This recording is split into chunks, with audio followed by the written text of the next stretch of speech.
This morning on The Viewpoint, we shall be discussing women in leadership. And according to Women Deliver, which is a global agency that champions gender equality and the health and rights of girls and women, gender inequality in political leadership in Kenya currently stands at 23.5% across government bodies. Now, what this means is that we lag behind in especially in our East African counterparts, comparing Kenya and each and every country that is covered in East Africa. Well, this morning we shall be. I am joined by Sharlet Mariam. She is the founder of Hope Avenue and also an aspirant. Karibu sana. Asante sana. It's a pleasure for you to find time to join me this morning. Remember, as always, the hashtag is Good Morning Kenya. But remember, comments given during this broadcast do not reflect the stand of the Kenya Broadcasting Corporation. Now, Sharlet, let's start with, first of all, finding out about the space of women in leadership. All right? So currently, if you look at the nation as we stand so far, how far are we as a nation when it comes to embracing and recognizing women in leadership? Thank you very much, Ram, for having me here today. Mm-hmm. Yes. When we're talking about the space of women in leadership today, we have to look at where we're coming from, mm-hmm. where we are today, mm-hmm. and what the future looks like. Mm-hmm. For example, I will take a specific, drawing a comparative synopsis of for example, the elective posts that we've had in the past, for example, since the 2010 Constitution and where we are at now. We know that we had a 29% increase of women candidates who are competing in 2017 compared to what we had in 2013. That means that women are trying to fight for that space that the society may be deemed that maybe belongs to a certain particular gender, that is the male gender. So women are coming out, we have a space right now, and we are fighting for it, and we're raising our voices. Na tutafika pale. But it has not been an easy journey. It has not been an easy journey. Comparing how it was in 2017 yes. and how it was back in 2013, you would say that we are progressing. We are progressing because, Ram, for example, in 2013, we saw that we had more women maybe in these seats that were nominated. And then, for example, in 2018, out of the nominated people that were nominated in this parliamentary seats, 14 of them vied and actually won the seats.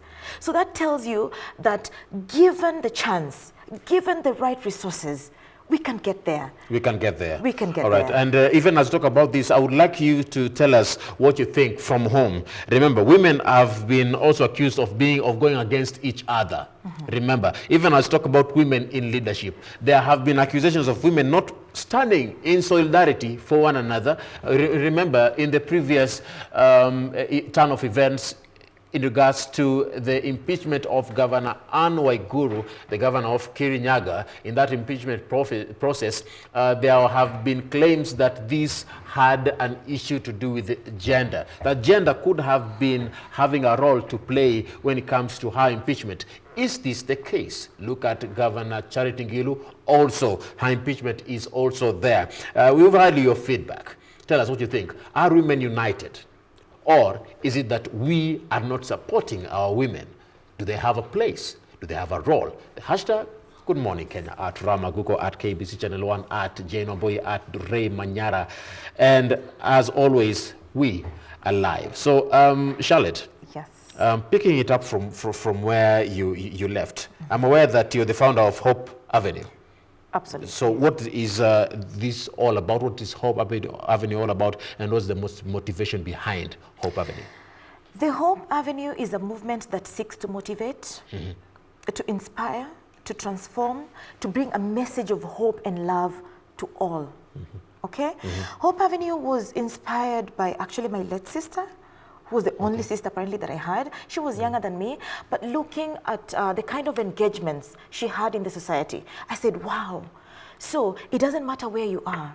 It doesn't matter what you're doing at that particular moment. You can impact the society positively. So I remember they had a movement called Sunshine. They used to go to hospitals to talk to patients in their sick beds, to give them a message of hope, to motivate them, to speak life into them. And they also used to maybe visit children's homes and what have you. So that is what actually inspired the hope movement. I said, I have to leave her legacy. Your sister's legacy. My sister's legacy. And looking at what she was doing, your sister, picking it up from where you took it from in her legacy down to Hope Avenue. Yes. How has been the impact on the ground and the reception that you've been receiving from the people? Before I come to that, my sister was the major factor that really motivated me into the Hope Avenue. Another person that really motivated me is the Sonko Rescue Team. Looking at what Sonko has been doing, impacting the society positively, and the service to humanity. So those are two factors that really pushed me. So coming back to your question, the impact has been good. And really, I was able to identify the gap, the already existing gap, that it's not about giving food to the hungry. It's not about paying school fees for the less privileged students. It's about also motivating these people, speaking life to these people, and serving as a role model. The intangible impact that you're making. The intangible impact. Sometimes people don't need money. Sometimes people just need you to speak life into them, to give them that hope, to show them that love, and to serve as a good role model. You know, growing up really, and even up to now, as an aspiring politician, to be very honest, allow me to say that they are role models that I look up to, but I do not have that kind of a person that I can always call each morning, each evening, and tell them, you know what, this is what happened today. And this is what we lack. Where do I go? And that is the gap that we need to bridge as young leaders, as women who want to impact the society positively, who want to motivate young girls and the youth in general. Do you feel like as a society we lack that one-on-one touch with our leaders? Yes, we do. And that is something that the Hope Avenue seeks to identify with. Okay? That is, you know, for example, Ram, maybe you are underprivileged. Maybe you don't have school fees, and then I come in and pay the school fees for you. Yeah. How will you get to school? What are the challenges that you meet, especially for the girl child? Look at the statistics today. Early childhood pregnancies have increased. And when Magoha was talking the other day, he said that we are supposed to ban pornography in the country and what have you. But are those the challenges that we are facing today in the society? Is banning pornographic materials going to help in this fight? It might help, but in a very small percentage. I will give a very good reference to my own story. I had my baby when I was 13 years old, okay? Coming from Kwale County. 2,500 early childhood pregnancies today have been witnessed. Okay? Did these girls make themselves pregnant? Who are the players in this kind of a conversation? It is not something that we need to It is not a matter of pornography. It is about talking to the young girls. It is about providing the necessities that a girl child needs. Paying school fees for a girl child is not enough. What are the kind of challenges that a girl child faces on her way to school? What are the kind of materials that she needs to enable her sit in that classroom and pay attention to the tutor and actually perform well? Those are the kind of things that we are supposed to pay attention to. Because paying school fees, in your view, you're saying it is not a sign that the child or the girl child will perform in class. In as much as you've paid school fees, there are other issues that can affect her that we have not yet handled. Absolutely. Absolutely. Sharlet, I'm interested in finding out about your journey, especially when it comes to leadership. Tell us about how your journey has been in women leadership. Well, given the underlying factors and where I'm coming from, I always say my past scares me. And why so? I've gone through it all. I've seen it all. And allow me also to thank the Friends for Life Foundation, who never gave up on me and who are still continuing to impact positively into the girl child's life, into the marginalized group's life. When I was growing up in the Msambweni constituency, I've been raised by a single parent who has struggled to make ends meet for me. And despite the challenges, I did not give up on myself as well. The environment was not so favorable, but I had people who looked at me and looked at the kind of motivation that I had. When I talk about my past scaring me, Ram, my mother used to live on a hand-to-mouth basis. Is she still there? She's still there. All right. Yes, she's still there. And I want to make her proud.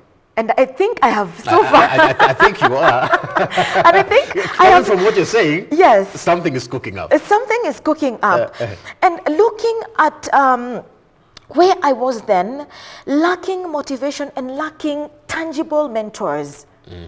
I want to be that person in another person's life that no one was at the time when I was growing up.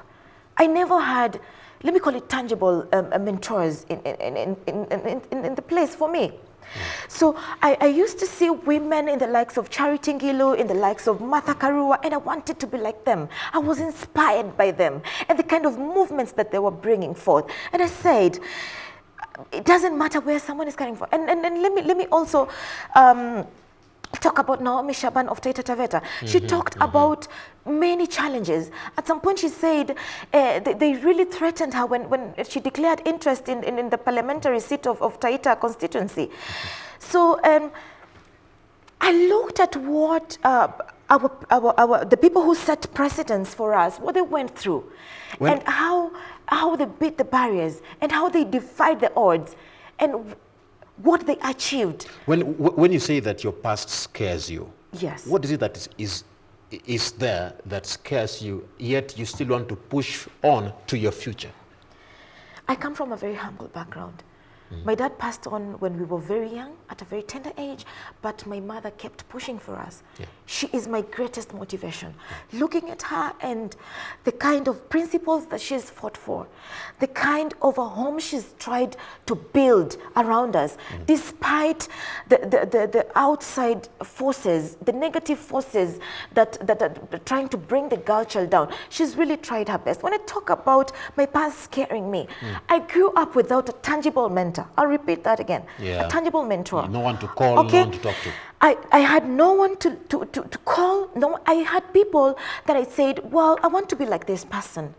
But was this person available? No. To keep in touch with, to share my problems with, and the kind of challenges that I was facing at that tender age? No, there wasn't. When I got pregnant at the age of 13, what are the kind of backlashes I got from the society? And looking at the numbers, 2,500 people, that means from 2005 from now, nothing has changed.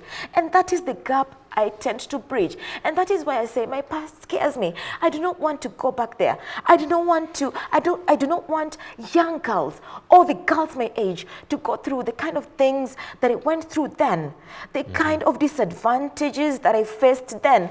I want to be a mentor to people. I want to be that kind of a figure, of a mother figure, of a youth figure that a youth can look up to. Not only look up to, but can pick their phone calls and call me and schedule a meeting with me. We have a one-on-one so that I can motivate them, inspire them, and transform them. Transformation means you get someone from this point to another point, while in the same time giving them that message of hope and love. And that is what my movement, the Hope Foundation, tends to do. I love that. Yes. Looking at the current debate that has been going on for some time now about teenage pregnancies. Okay. You've mentioned earlier moving someone from point A to point B, which is the true definition of leadership. Yes. How has it been for you at the age of 13 getting a child? Because you are a teenager there. What message would you have for a parent who is watching you, that teenager who is watching you, and who is now going through stress, not knowing what next? You've been there. What message would you have for them, and how was it for you? We are still behind in terms of speaking to our young girls, especially in the marginalized societies. Yeah. And before I even talk to the girl child, I want to speak to civil organizations, okay? Please design programs that go into schools and speak to these young girls and try and talk to them. Not only telling them about, no, you're not supposed to have sex, you're not supposed to do this and that. Can you provide all the, I'm sorry to mention that, can we provide all these things that they need to see them through their childhood, to see them through their educational systems? And this is to the government. Paying school fees is not enough. What does this young girl need before she gets into a classroom? Free education is not enough. There is free education is not enough. Let us speak to these young girls. And to that young girl that maybe found herself in this situation, okay? It is not the end of the road for you. It is never going to be. Live up to your dream. Fight for your space. Run your race. Do not give up. Do not give up. But before I talk to that young girl, can we as a society, can the government come in and bridge the gap? And make sure that this kind of things, because Ram, let me tell you, as much as I don't want to talk about how it happened or when it happened and why it happened, but let me tell you, it's not something that I'm proud of. Okay, you know, growing up, being as a teenager and then growing up to a youth and as a young woman, you tell someone that you're having a 13-year-old son and they're like, "Oh, you started misbehaving early enough." They did not put that stigmatization. That stigmatization and the PhD syndrome. I call it. It's called pull her down syndrome. You understand? And your fellow women are looking down upon you. Wanasema yule unajua alikuwa hivi, alikuwa anafanya hivi, lakini hapana. Angalia zile challenges mwanamke anapitia katika society. Msichana mdogo anapitia katika society. Ndio tunamlipia karo, lakini tunafanya kuna mikakati ipi tunaweka katikati kuangazia ya kuwa tunapopeleka mtoto shuleni, amepata hiki, amepata kile. Kama ni mambo ya sanitary towels, tuhakikishe anapata. By the way, let me tell you. In the marginalized societies, do you know, vijana ama mababa kule wanatumia sanitary towels kuhonga mtoto wa kike kulala na yeye, na ndio maana watoto wanapachikwa mimba at an early age. Wengine wanaenda kujitoa, kujiuza kama njia ya kupata kipato, kupata chakula. Manake kuna wengine pengine hawana wazazi, they are totally orphaned. Kwa hivyo ndio pale mimi nataka kuzungumzia civil organizations, serikali. Inaweza kuwa ni ufukara. Ufukara unachangia kiwango kikubwa. Angalia yale maeneo ambao kidogo tunaita marginalized group societies. Ndio unapata pale early childhood pregnancies kidogo idadi zinapanda juu. Wow. And it's very sad. And how is it possible for us to have a reduction in this number of cases? Tunaweza kuzipunguza? It is very possible. It is very possible. Tuhakikishe tuna take care of the marginalized groups in our societies. Okay, tuna provide hand-on skills, vocational trainings.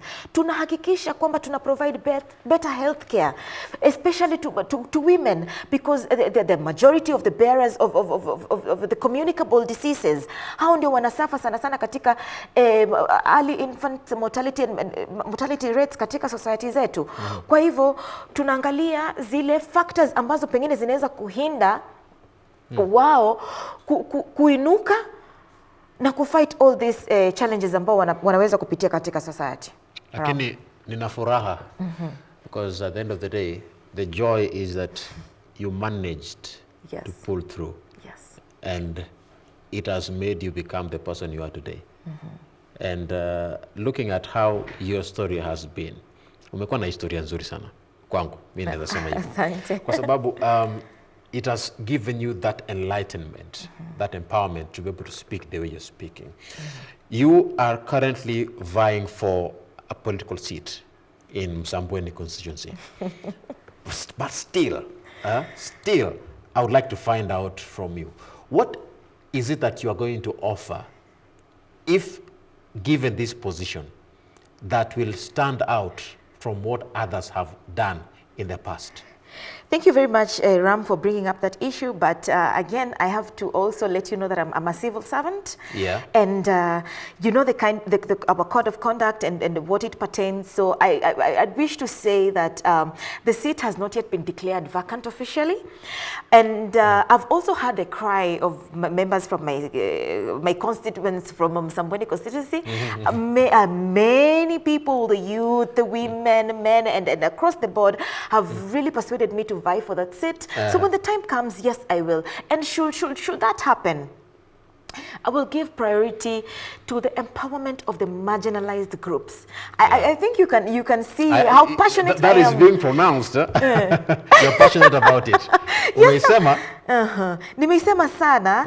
Na mimi, I want to empower the marginalized groups, in specific the women, the youths that are able and capable of doing so many things and imparting the society positively, okay? And when I talk about women and the youth's empowerment, I did this in a 5-point agenda, whereby you provide what we call educational entrepreneurship. You teach these people about business, social, economic, and financial skills, and then you also educate them about health issues.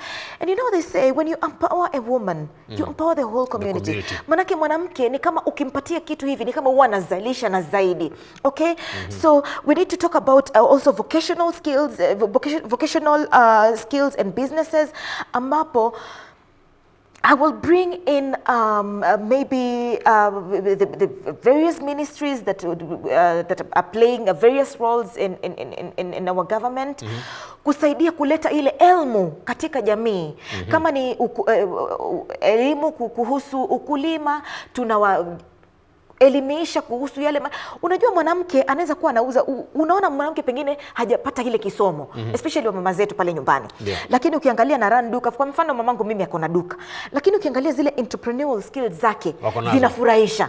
Kwa hivyo yule mwanamke unapoenda unamempower zaidi, unamwambia hivi ndio inafaa kufanyika, unampatia access to microfinance, unaongea na wale watu katika sekta ya benki, wanakuja on board, wanasaidia. And then another thing also, kutokana na ile CDF kiti, manake unajua mbunge akona ile legislative role, akona ile oversight role, na akona ile representation role.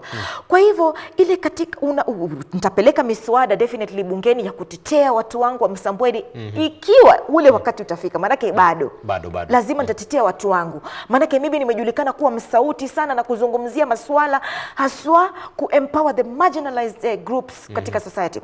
Kwa hiyo ile katika CDF kiti, unajua 65% katika ile CDF kiti inafaa kwenda katika education. Ndio. Ile kurenovate madarasa, kujenga kama for example utajenga ma police post na ile nini, hiyo yote itafanyika. Lakini I want to stress specifically katika ile technical and voluntary educational schools pale.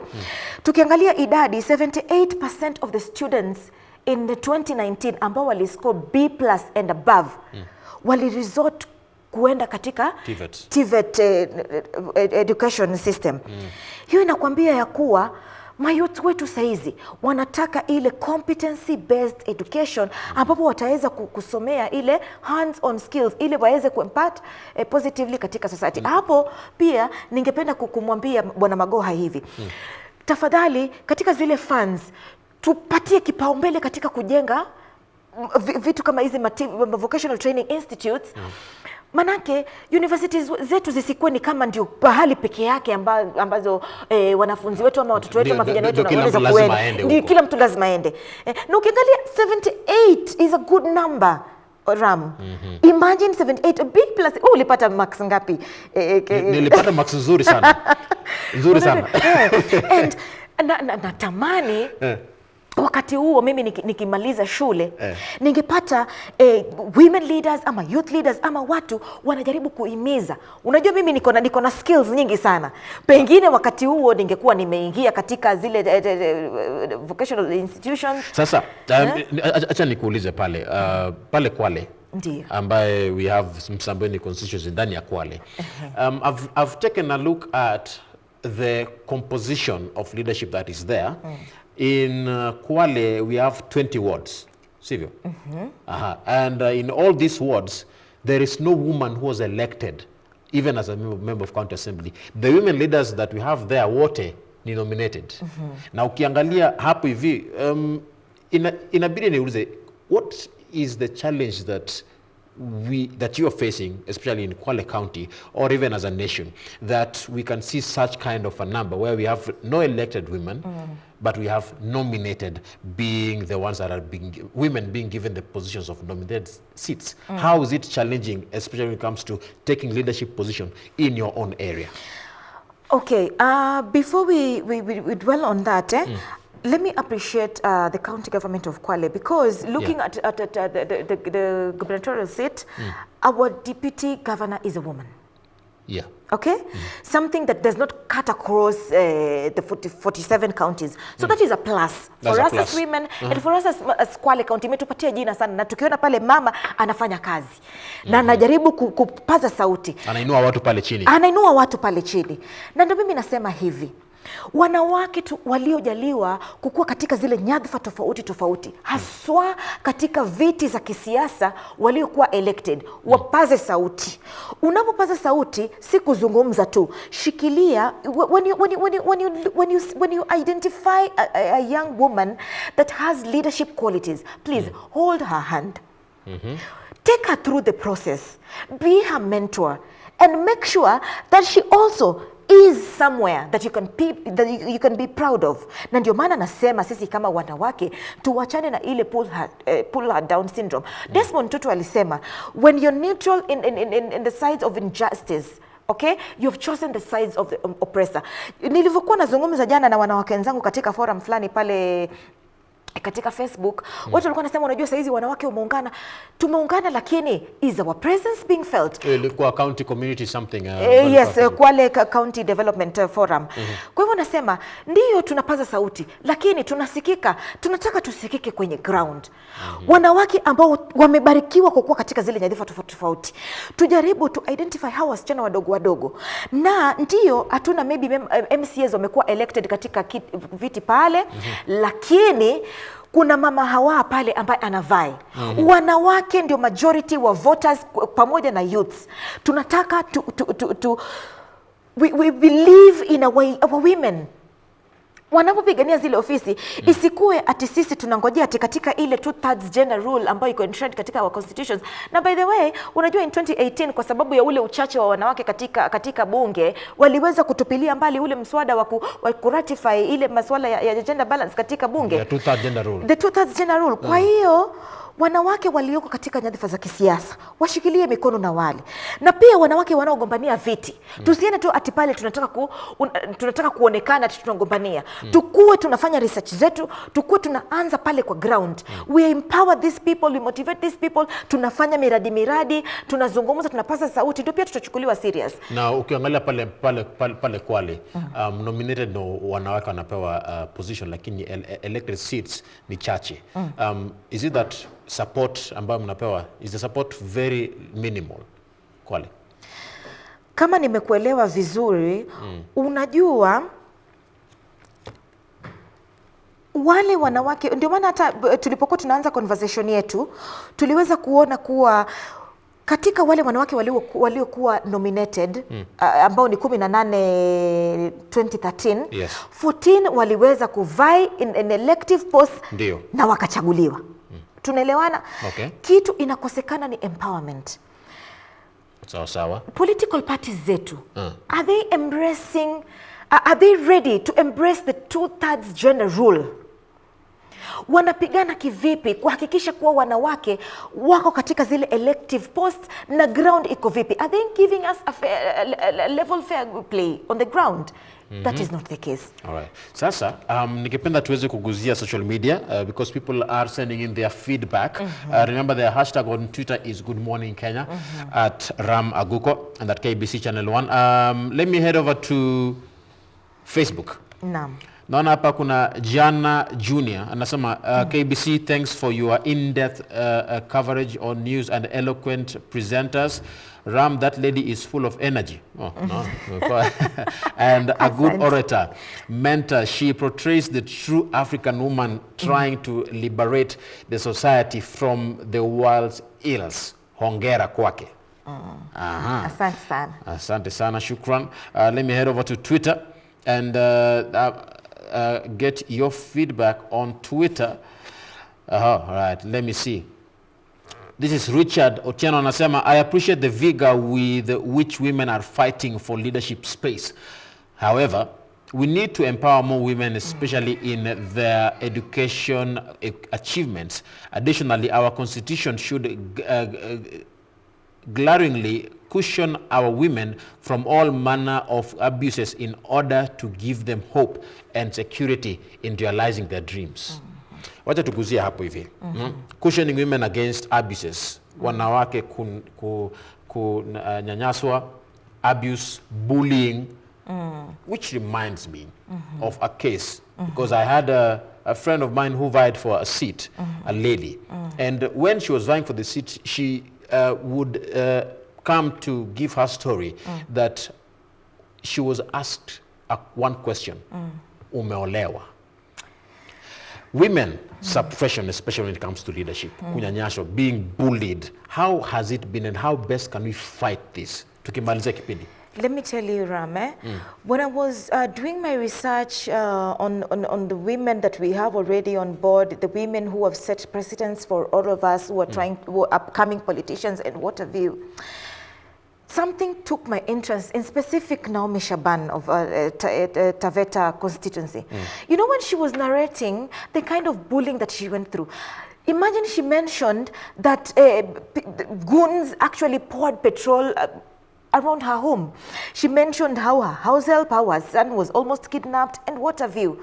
And that tells you that we still have a long way to go when it comes to women leadership and the kind of a framework that have been put in place for the empowerment of the same. I would wish to speak to IBC and the Office of the Registrar of Political Parties. What are the kind of frameworks that are already in existence when it comes to empowering women to vying into these positions? Okay? Because the challenges are there. Personally, niliitwa slay queen. Niliambiwa, this one is just a slay queen that is coming to sell her looks. So it is there in our society. It's true that we still live in a patriarchal kind of a society. We need to change the norms and the beliefs that are already in existence. Women should be allowed to have a particular sense of style. Women should be allowed to be themselves, so to speak. Not that when you speak for yourself, then unaitwa slay queen. Or ukivaa heels vizuri hivi, umepaka makeup, umetengeneza kucha, prefer kuvaa kofia, maybe unaitwa slay queen. Tafadhali tuangalie katika zile michango au miswada ambao wanawake wanaowania nyadhifa tofauti katika viti za kisiasa na katika viti za leadership wanaoweza kuleta pale mbele. Tusiangalie muonekano, tuangalie anaweza ama hawezi. Tukirudi pale katika swala lako uliongea kuhusu setbacks na challenges, tunaona kuwa bado kuna a lot of slander, bado kuna a lot of hate speech, na political parties bado hazizingatii katika ile 2000 agenda. Ni role gani political parties inajaribu kuplay ili kuwezesha kuwa wanawake wanawania hizi nini? Ningependa propose the following. We can have IBC set very stringent rules ya kuwa in particular posts. For example, tukianzia katika pale viti ya presidency, tukikuja pale na by the way, wacha ni mention katika BBI agenda yetu ambayo kidogo rege iko on pause. Tunaweza kuona pale kwamba ilikuwa proposed kuwa candidate deputy governors wakuwe wanawake. That is a good thing. Lakini IBC inafaa kuangalia, na Registrar of Political Parties inafaa kuangalia wanawake wanawania katika viti vipi, na ni challenges zipi ambazo wanapitia. Kama ni resources in terms of finance, wanaingilia vipi? Office of the Registrar of Political Parties waangalie hata kama ni 30% ambazo zitaenda katika zile marginalized groups. Waone ile wanawake na wale vijana wengine ambao wanataka kuna uwezo lakini siasa ni pesa, hawawezi kufika katika kutimiza ndoto zao. I'm looking for a time when women can be able to vie for a political seat and they can get that seat based on what they are bringing on the table, Yes. based on their ideas, based on their ideologies. But looking at the current trend right now, wanawake wanapewa tu viti nominated, utapata mwanamke anapewa hii kwa sababu labda naeka huruma. Mbona tusiwe na fursa ambao wanawake wanapewa ili waweze kuwania kiti ya uongozi kulingana na kila ambalo anaweka kwenye meza, what they are bringing on the table. Wanawake wamejitokeza wengi na wanaoweza, si wanawake kujitokeza tu kuuza sura na kuuza vitu zingine, wanaoweza. Lakini the key players katika political systems yetu, ambapo nimetaja the Office of the Registrar of Political Parties, IBC, wanachangia kiwango kipi? Wanawake wanapojitokeza, wabwenyenye pia wanajitokeza kule ambapo wameshikilia nyadhifa tofauti tofauti, wako na mihela zao. Society yetu ina play role ipi katika kuhakikisha wanawake wanawezeshwa? Tunafaa kujua ya kuwa mwanamke anapoingia katika nyadhifa tofauti tofauti ako na nguvu na anaweza, na mwanamke ukimpa kidogo anaweza kukizalisha. Kwa hivyo sisi society inafaa kuembrace women leadership na ijue, tuangalie katika kuanzia katika nyumba zetu. Women ndio managers katika manyumba zetu. Okay. Kwa hivyo tunaanza na society, tunaenda katika key players katika political atmosphere, ambao ni for example IBC, au political leaders ambao wamekuwa pale. Wanawake wanapaza sauti vipi? Na wale wengine pia wanaovai. Umejitayarisha vipi? What is your agenda to you people? I think tukiangalia yale masuala kidogo tutaweza kukweka ile level playground, lakini sana sana society tunataka to embrace women leadership, na hiyo ndio kitu mimi ningependa kusisitiza. Alright. Acha tumalizie this discussion, and let me now find from you, what is your message to people watching you from Msambweni constituency? I'll begin to talk about the service to humanity. Haijalishi uko wapi at that particular moment, ile kidogo uko nacho kitoe. Sizungumzi kuhusu hela, sizungumzi kuhusu pengine kupeana chakula tu. Wengine katika society yetu, especially the marginalized groups, wanahitaji zaidi ya kupatiwa tangible things, wanahitaji kuzungumziwa. Washike mikono. Unapoamua kuwa unataka kumotivate the girl child, unataka kumotivate the youth, unataka kuempower women, be consistent. Washikilie mkono, watoe kutoka point A, wapeleke kutoka point B. Na message yangu kwa the girl child and the young women and the youths, fight your fight, run your race, fight for your space. Eventually you shall get there. It is possible and it can be done. Asanteni sana. Thank you very much. Shirley, No. it has been a pleasure. Nashukuru sana. And I wish you the best. Thank you very much. Mbele iko sawa. Mbele iko Mbele sawa. iko bien. Mbele iko sawa. That is Shirley, Mariam. Very, very, very, very glorious indeed. You have a lot of energy. Thank you. Hope that in future, even as you take leadership roles, as you take the country to the next level, we shall see a change when it comes to Absolutely, women. Absolutely. And thank you very much for giving me this platform, Ram. Yes. I'm looking forward to more and more of such healthy discussions in future. Ni invite sana na sana.